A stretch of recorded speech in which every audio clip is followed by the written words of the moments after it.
L'État a décidé de contribuer à appuyer les artistes et les structures culturelles impactées par la COVID-19 en leur accordant une somme plus ou moins conséquente pour compenser les pertes subies durant ces 3 mois de chômage technique.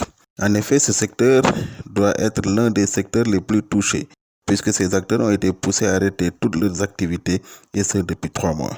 Cependant, si certains comparent pour les déplorer les 3 milliards accordés au secteur de la culture aux milliards accordés au secteur privé de l'éducation, d'autres présagent une distribution inéquitable fondée sur le faciès ou la proximité avec l'appareil d'État. Seulement, comparaison n'est pas du tout raison.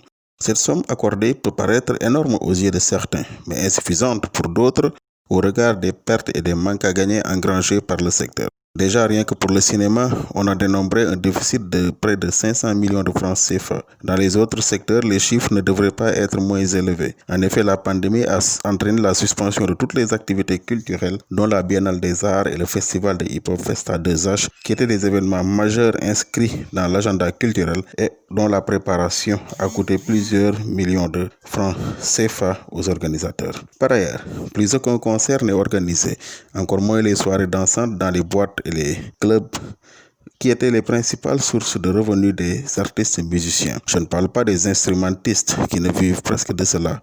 Au-delà des artistes, il y a les hommes de l'ombre, notamment les techniciens qui s'occupent des spectacles et qui sont tous impactés par la crise. Par ailleurs, les musées, les sites culturels, les salles de spectacle sont fermées, ce qui occasionne des pertes en matière de recettes qui servaient à compléter les budgets des activités qui étaient déjà prévues. Les artistes plasticiens n'ont plus accès aux galeries pour exposer leurs travaux et les troupes folkloriques et de danse qui animaient les soirées dans les hôtels se sont retrouvés au chômage technique à cause de la fermeture.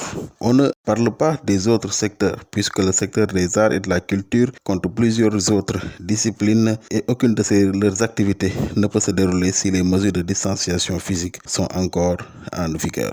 Malgré les assurances du ministre de la Culture et de la Communication sur l'organisation et la répartition des fonds, des voix s'élèvent pour dénoncer un coup fourré, alors que les choses n'avaient même pas encore démarré.